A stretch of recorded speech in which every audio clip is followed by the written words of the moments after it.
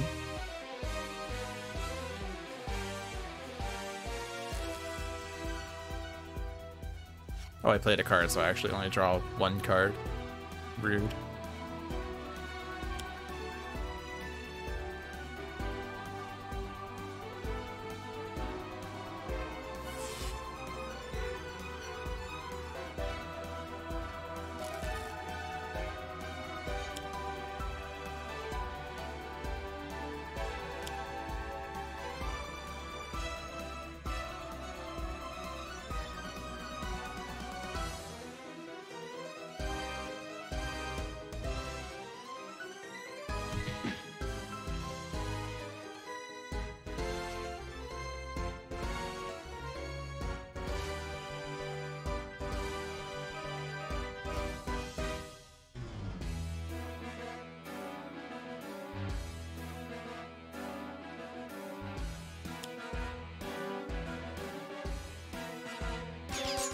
Draw it all.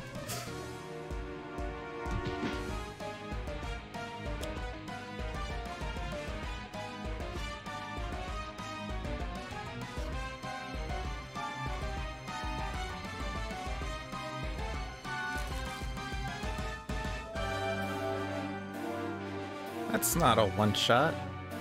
Oh, I guess I put that card there, right? It's my fault. That's my fault. All by myself. Oh.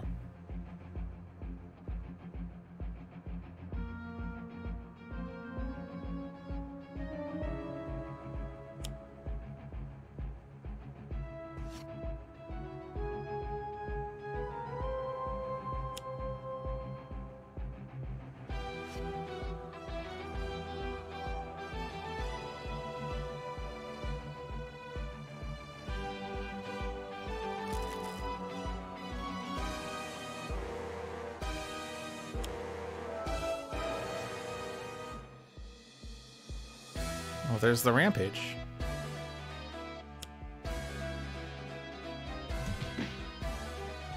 But wait, that hits everyone! Oh no!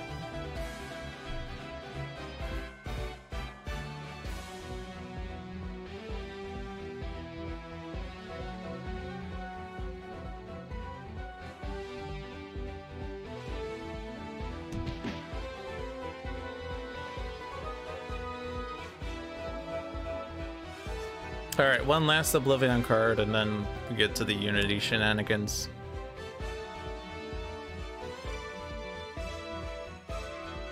Oh no! B-Bot! No! B-Bot! No! We're immune to damage.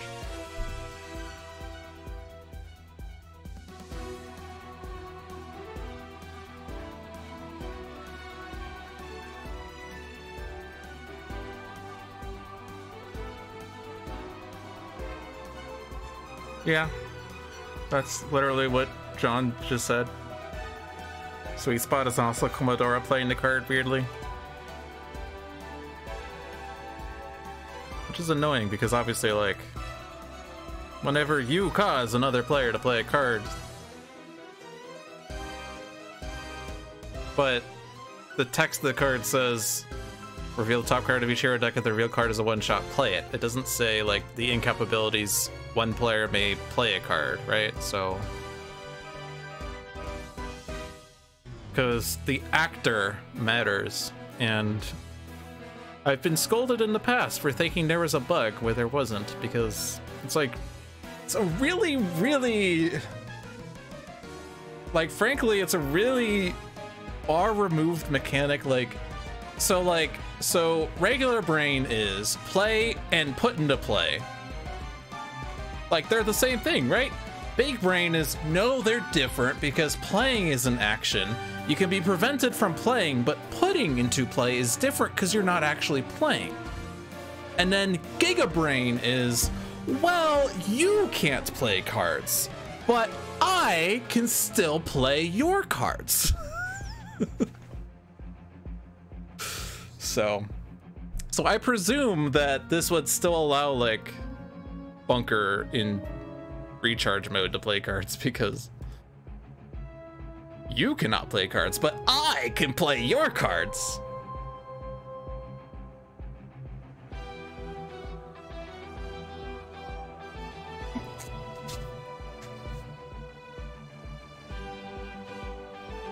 And I'm sure that's part of what like the definitive edition is trying to do, is to eliminate that like persnickettiness, because like play and put into play are now the same, but I'm not sure if actors are also removed or not. Yeah, cards from that deck cannot be played, but I think that recharge mode says you cannot play cards or use powers. So yeah. End of turn. This is Chronoist, right? Can I say no? Actually, also, what happened here? Oh, right. No hero character cards without damage, so we're all still in Battle Zone 1. Fun fact. So what all am I playing here?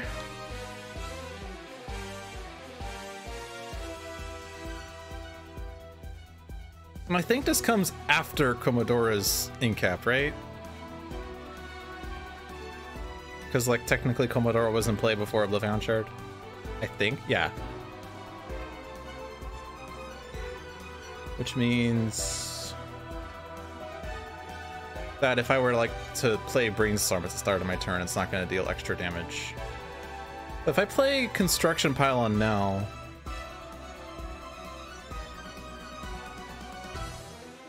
then I could play Brainstorm... No, if I play Swiftbot now... then I can play Construction Pylon at the start of turn. And then Brainstorm to draw extra stuff. And then, like, we have extra plays. Which means we are playing a card here. So just, like, I guess... be Haka.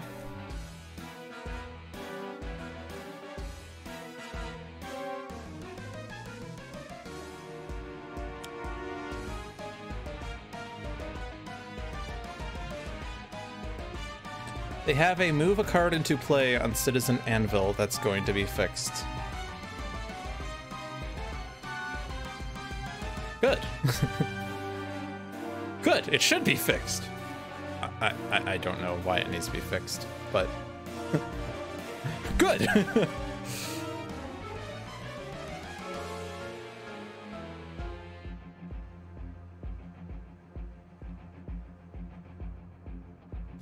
Ooh. Ooh. Ooh. Meager Winnings is a really good card.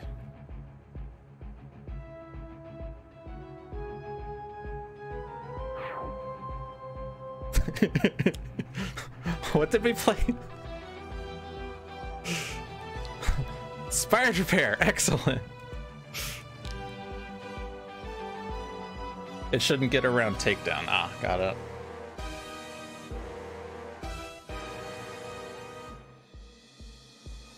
Right, so that's the Incap, and we still have the Commodora discard to play Incap.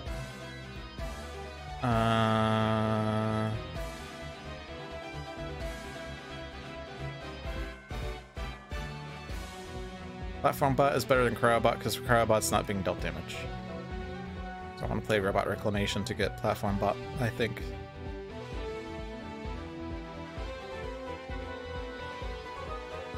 What do you mean everyone's at max HP? What? Supply Crate is at max HP? What? What?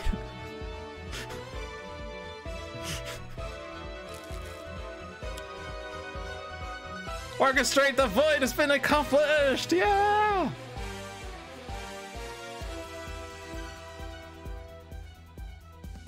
I'm just gonna click on stuff.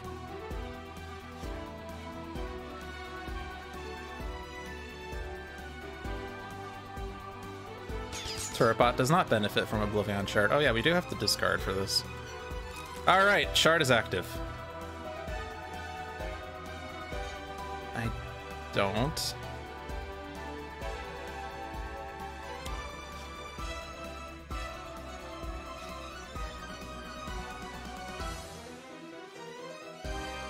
16.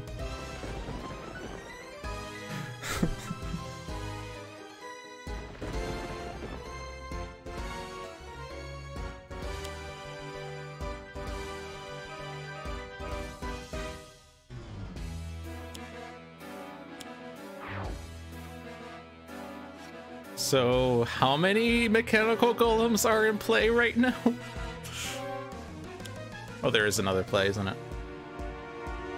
Oh no, B-Bot! Thank God it is a target, because otherwise we would have lost this, I guess. There are 18 mechanical golem cards in play.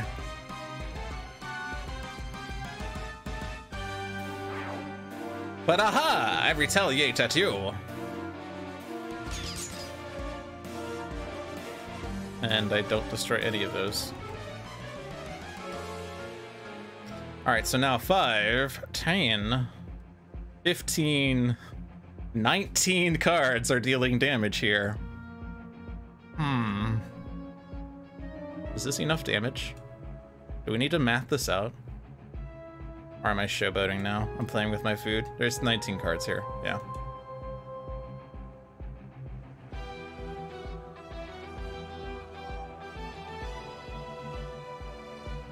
Alright.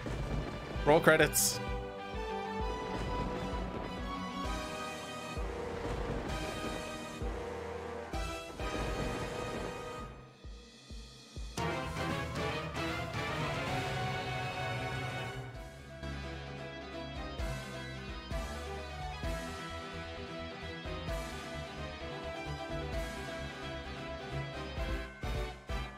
By the way, this is still going off.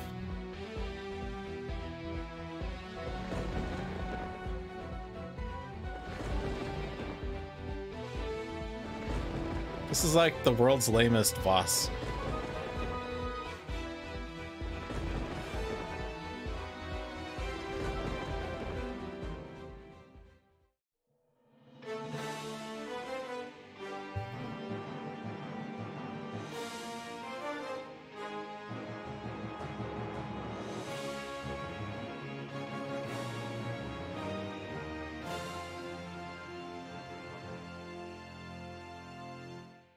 As the youth say, Lamau.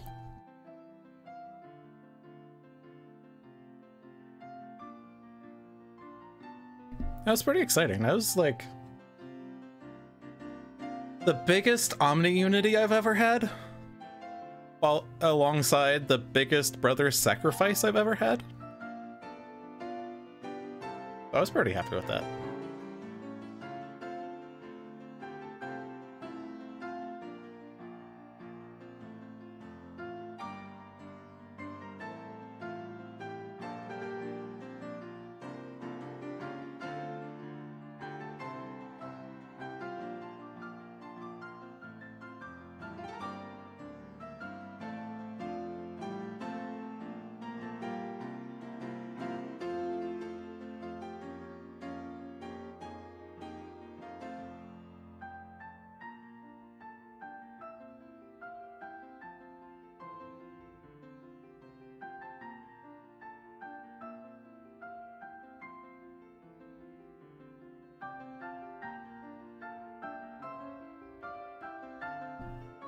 But now the real question is, was the Oblivion chart actually necessary?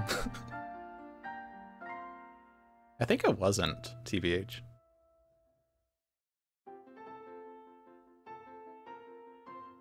It probably had about 120 damage, including the Raptor bot damage. So it would have possibly lasted like one more round, but like, and then Brother Sacrifice would have been used up, but we wouldn't have had like the boss extra damage. There'd be no more Scion in that battle zone. Battle Zone 2 also had lost to Scion, so there was no more Scions, it was just boss. And an environment target entering play means it deals damage, but the only environment target was a third villainous weaponry? Wait a minute, that's Voss!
The sacrifices of heroes were not in vain, and the lost timelines will be remembered. You defeated Oblivion and saved the multiverse.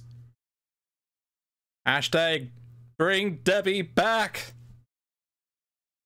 Wait, no, she was here. She was the star of the frickin' show.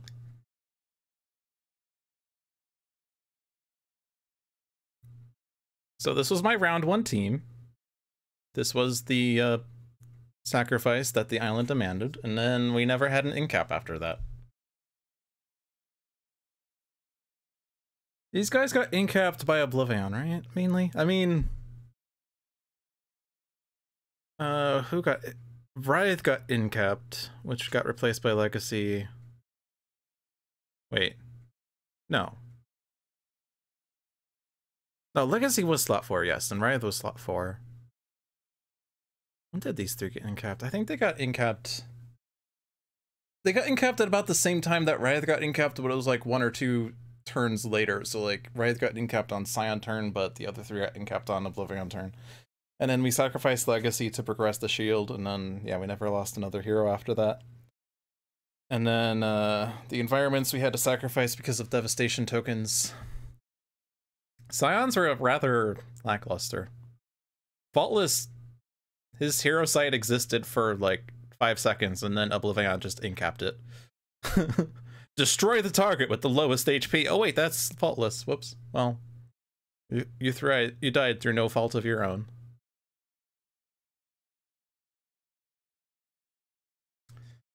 And then Sanction existed, but just didn't really do much. Void Soul existed, but didn't really do much. We were never in that battle zone. And then we didn't really utilize Boar. We didn't use them to destroy other Scions and stuff. We were just like, well, Raptor Bot could do a lot of damage. Or something, I don't know. We destroyed Boar, I guess, for no reason.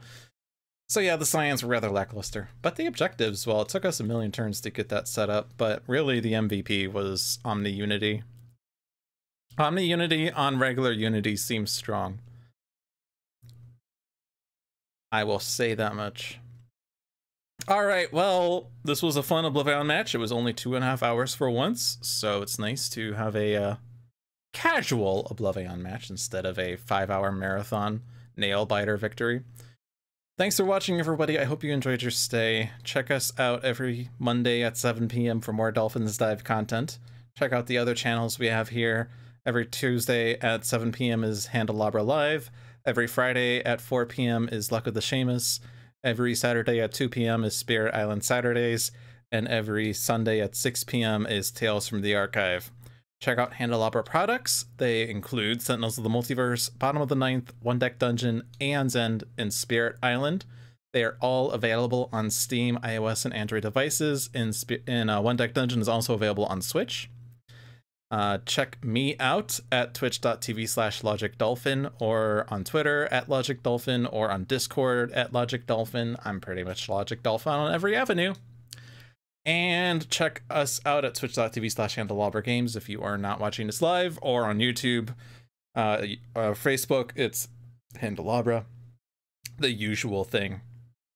But that was fun. Have a good night, everyone.